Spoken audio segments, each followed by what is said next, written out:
What's up guys, Aroneous here with another Raid Shadow Legends video, and in today's video I'm going to be going over the Gnishak fusion. This is just going to be a guide and some tips and tricks that can help you if you're actually going for this guy to begin with. So let's get into it.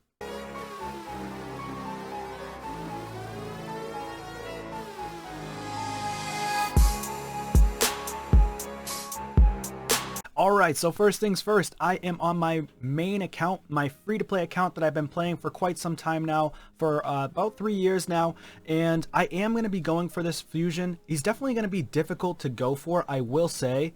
Right now we do have the one of the shard pulling events going on in the tournaments, so it's really important for any fusion. If you're just starting out in the game, a lot of people are end game at this point, or late game, or mid to late game. And so for those who are late game or mid game, you probably already know what you're doing, but for those who are coming into the game, this is definitely going to help benefit your account. Obviously, there's so much going on in the game at this point. There's new dungeons coming out constantly, a ton of new champions all the time that increase the pool of champions, and it's harder to pull specific champions for that matter.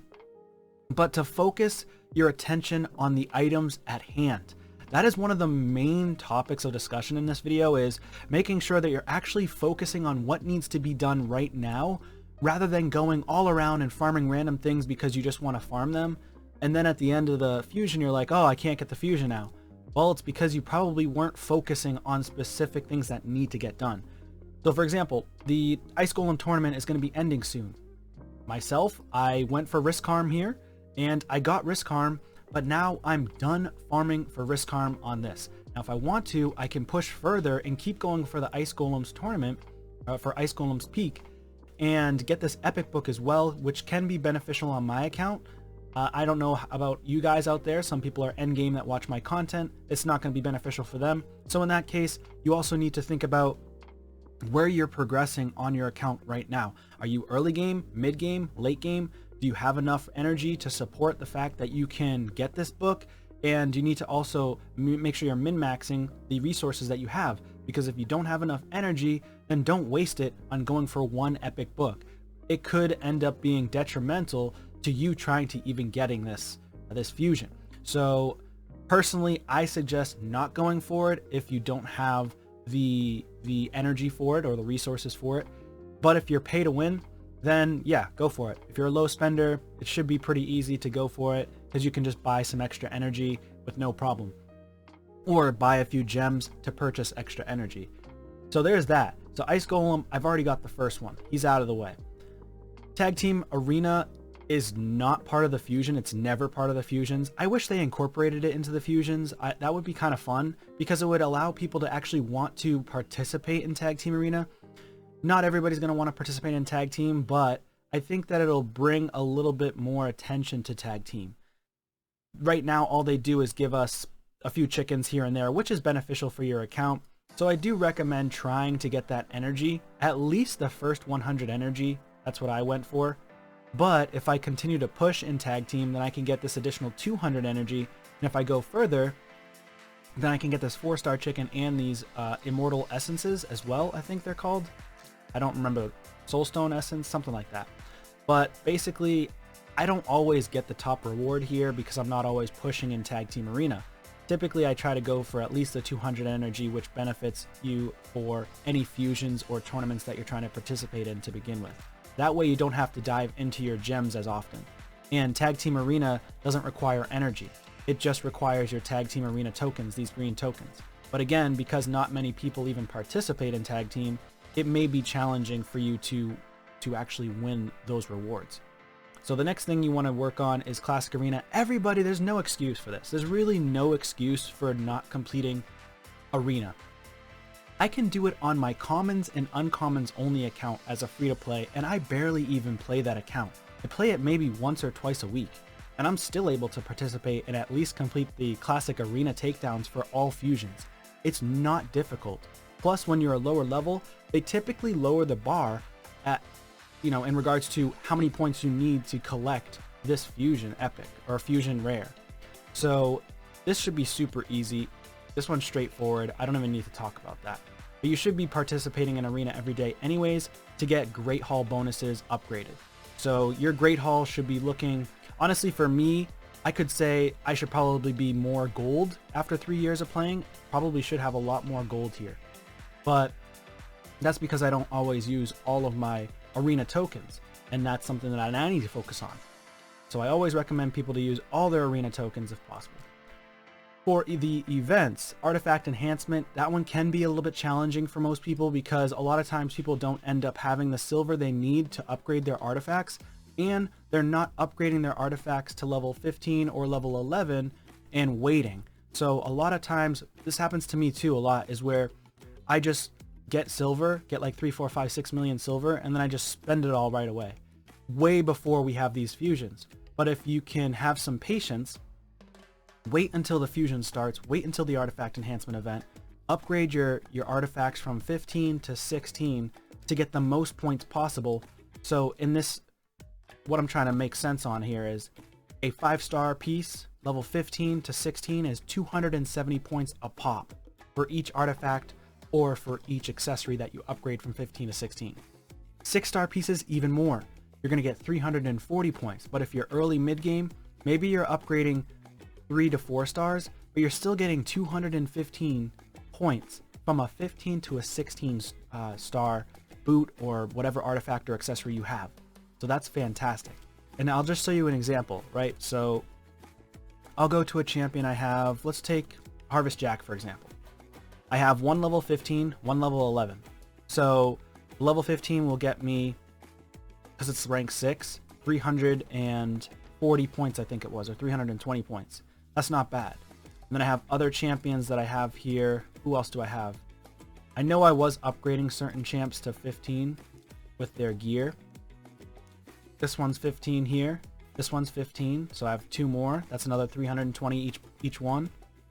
So you can see that I'm trying to get certain gear to level 15, and then once the fusion starts or an event starts or a tournament starts, I can upgrade these 15 ones here to level 16 and get a ton of points right away. Of course, it would be better if I had a lot more champions like this and I wrote down which champions I got the artifacts to level 15, or else you're going to have to click on every single one of these champions to kind of figure out which ones they were. But at the end of the day, here's a 15 as well.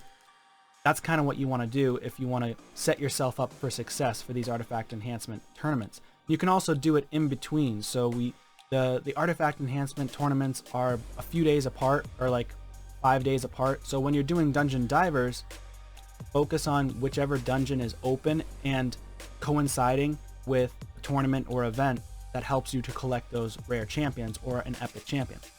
In this instance, the epic champion is only going to be granted if you pull a bunch of voids, ancients, and sacreds, and the epic champion is way further down the list than I expected it to be. And that leads us into the next thing, which is Summon Rush. So with Summon Rush, it's a little bit challenging, I will say. I had mentioned in a previous video that if it's over 4,500 points, a lot of people are going to have a challenge with getting this person. So it's 49.25. That's a lot of points for an epic, in my opinion. But we only have one shard event or tournament to do for this fusion, which they've never done this before. So it should technically be easier for people. Ancient shards, void shards, and sacred shards if you saved up. And don't forget that you can focus on hard Doom Tower if you're able to complete it. Like for me, I have 1, 2, 3, 4, 5, 6, 7 more stages to go. And then I should be able to beat this Dark Fae rotation. I'm pretty sure. I'm on the hardest stage right now, the hardest floor. So that's going to be a little bit of a challenge for me with the Rhodos and CP waves. But I think I can do it. I just have to battle a few times, get the right team. It's a lot about CC, turn meter control on those waves, and high damage as well if you have it. So I could get another Sacred Shard. Each Sacred Shard, I believe, is worth 500 points. I'll double check here. Yeah, so every Sacred Shard you pop, 500 points. So I have 2 Sacred Shards right now. That's 1,000 points. And then Void Shards, 120. I have 13 Void Shards. I accidentally pulled a Void Shard earlier thinking I was pulling a mystery, but I wasn't paying attention. So I already got 120 points in the bag right here. Now I will be focusing on pulling Mystery Shards.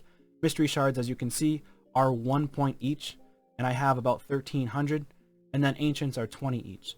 So if I were to do a quick calculation, let me just do a quick calc right here. So we're going to take 37 ancient shards times 20, and I've got 740 points. So 740 points plus, I've got 13 void shards. They're worth 120 each. So times 120 by 13, that's 1560. Plus, I have 1314 mystery shards. So we're going to add that up. If I pull all of them to get Carpal Tunnel, that'll bring me to 3600 points.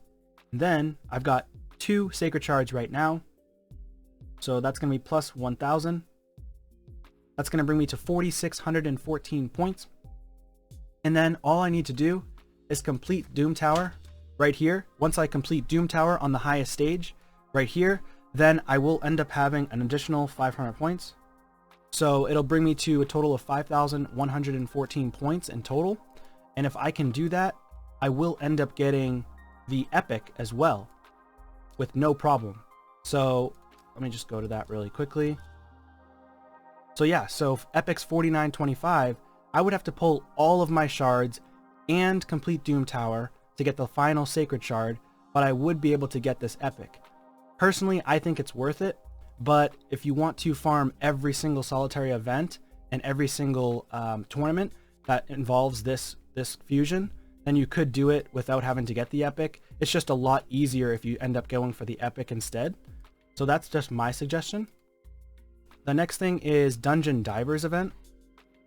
So the Dungeon Divers event right here, we've got the Risk Harm, which I'm focusing on as well. So Dungeon Divers here, it says raid for artifacts and accessories. So this one's actually pretty challenging, to be honest with you. Now, I do recommend going for stage 10 if you're working on Ice Golem, because it has a higher chance drop rate for the 5-star gear. And you can actually complete it pretty quickly. So if you have a really fast farming team for stage 20 of Ice Golem, you'd get the points pretty quickly. I have a slow farming team for stage 20 of Ice Golem, so it's going to take me a lot longer. However, I might just convert over to stage 10 and farm it in like 30 to 40 seconds each, and then I'll be able to get Risk Harm with no problem. So there it is. This is just the first episode of the Gnishak fusion. I am going for the fusion. I think he's going to be very beneficial for most of you players out there, especially if you're earlier mid-game. He's going to be a carry on your account, especially for progression. Even on Bommel, he's going to be ridiculous against Bommel for you if you're struggling against Bommel. So I do highly suggest going for this champion. That's going to be it for this one, guys. I appreciate you guys for watching, and subscribe to the channel if you haven't already, and I'll see you on the next one. Peace.